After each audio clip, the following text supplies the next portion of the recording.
What is going on, everybody? It's the PRIME.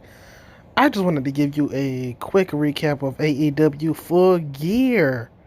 Let's get straight on into it.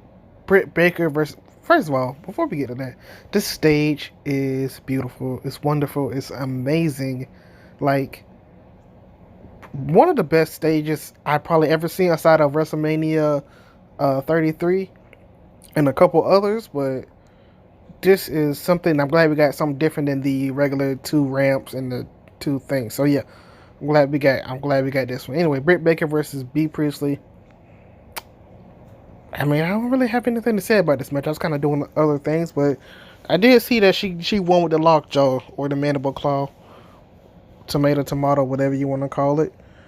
Um, that match was okay, whatever.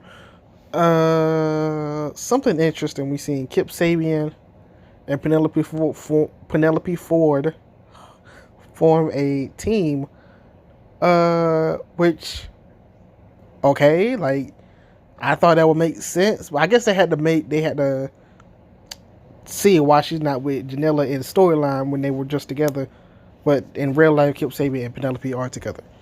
Anyways, you got the Young Bucks versus the Proud and Powerful, aka Santana and Ortiz from the Inner Circle. This match actually was not a spot fest all the way through. It was actually, timed and well paced. But, obviously we had to get the locomotive spot with the Northern Light suplexes. A couple of crazy spots. I don't know which one is it. Santana? Uh, one of them got super kicked and like did like a dolphin sail, like a Devon sail, but standing up. Did like a standing Devon sail, which was crazy.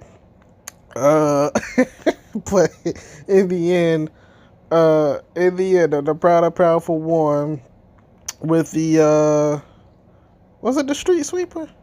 Yeah, the Street Sweeper, and they won. And after the match, of course, Sammy Guevara came to the ring. They beat him down, and the Rock and Roll Express came out for the save. The Rock and Roll Express came out for the save. Ricky Morton hit a Canadian Destroyer over the rope, and then a suicide dive. Oh my god! So if you guys don't know, Rock and Roll Express been wrestling for a little minute, like to this day. One of them hit like a Canadian Destroyer off the top rope and like onto a table. No, not from the top, from the apron onto a table. One of them hit him from the apron onto a table. Crazy. Crazy. I think it was versus the Briscoes. If you go look up the Rock and Roll Express versus the Briscoes, I'm sure you'll see all that table glory. Anyways, you got Hangman Page, just JR calls it versus Pac. Anyways, this match was just I think this match wasn't real.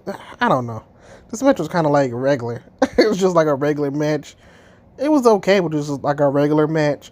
One point in this match though, Pac did hit like a brain buster suplex onto a chair on the outside to Hangman. That looked brutal. Hangman's back was like, I don't. It didn't look good. Anyways, but Hangman hit a dead eye for the win. He beat Pac, gave Pac his first AEW loss or singles loss. I think he lost in a tag team before, but yeah. So I'm pretty sure they might fight again since it's like tied, but we'll see. We have Shawn Spears versus Joey Janela. I gotta say, this match, I didn't really care for this match, but the hanging putting his hair inside the rope was pretty creative. Or what he like tied his hair to the rope because Janela has long hair. One spot that I really liked was the spike power driver. Spears had Janela up for a power driver and Tully jumped and spiked him. So I like that very much. Obviously, the Death Valley driver gets Shawn Spears the win. Of course, it does. Got Private Party versus Lucha Bros versus SCU. This match was pretty good. Obviously high flying, obviously spot heavy, but I'm gonna just go with the ending. Pentagon was about to hit the package power driver on a chair, and the lights went out.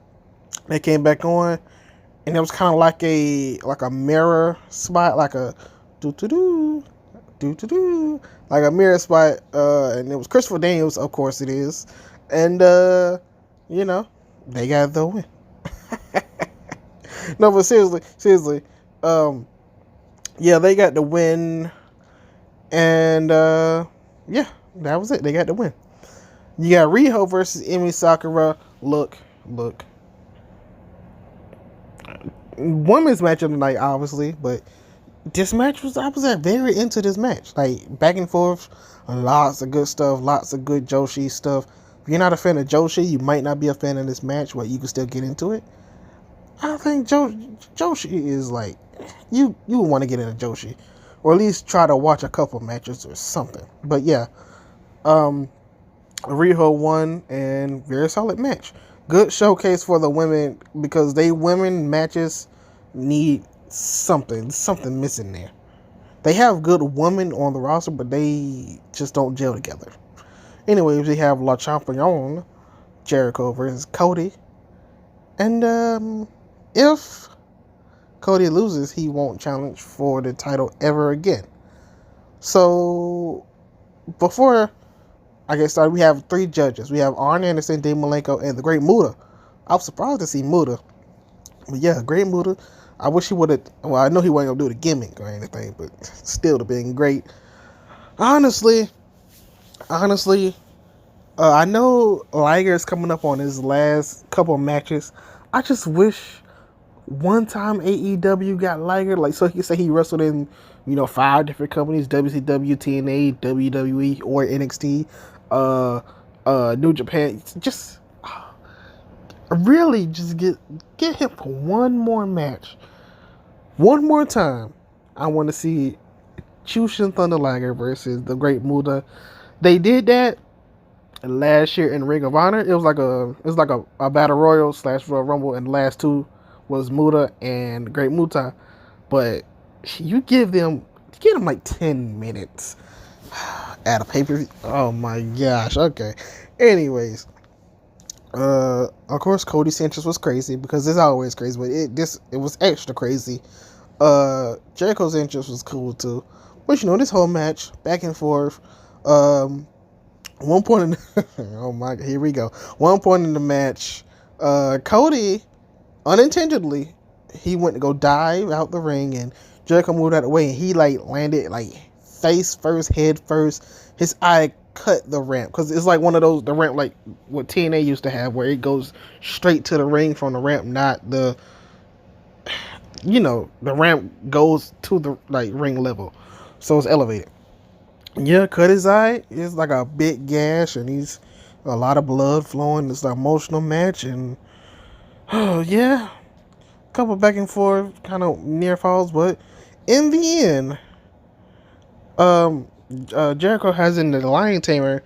MJF throws in the towel, so MJF cost Cody the match, of course. So MJF apologizing to Cody in the ring, and Cody's like, it's okay, and of course, the salt of the earth gives Cody the low blow, and of course he turns heel because that's how he is. He turns heel on Cody, and a lot of fans were not happy. One fan threw his whole drink at MJF, so yeah, that's crazy. But yeah, MJF turns heel. Don't think he's gonna join anybody. I think he's just gonna fight against Cody. Maybe that might. I have no idea. I don't know. It's a lot of ways they can go with this. Just have MJF be the biggest heel, period. It'll be MJF and Jericho or his group as the biggest heels. And then after that, maybe Shawn Spears. Yeah. Then we have the lights out unsanctioned match. Kenny Omega and Jon Moxley. I don't know where to start. Don't know where to start. This match, what they said they was gonna do in this match, they did. We used the broom with the barbed wire. We used the bat.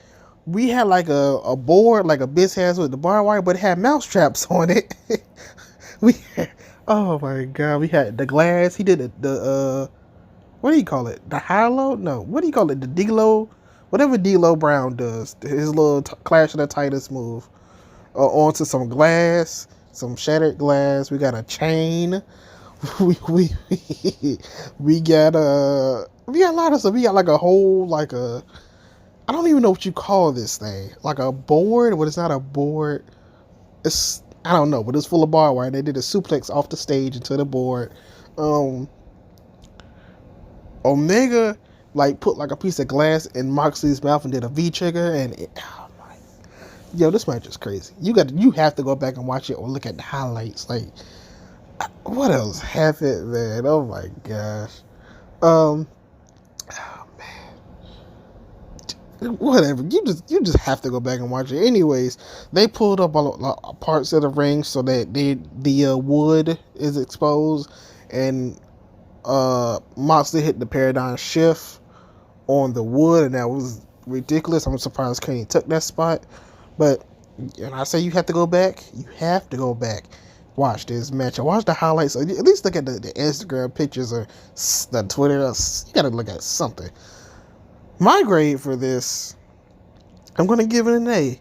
If I wasn't gonna give it an A, I would, if I was not gonna be biased, if people say I'm biased, I would give it like a B plus, A minus A, but it's a solid show. I liked mostly everything. Didn't really care about the Janela stuff, but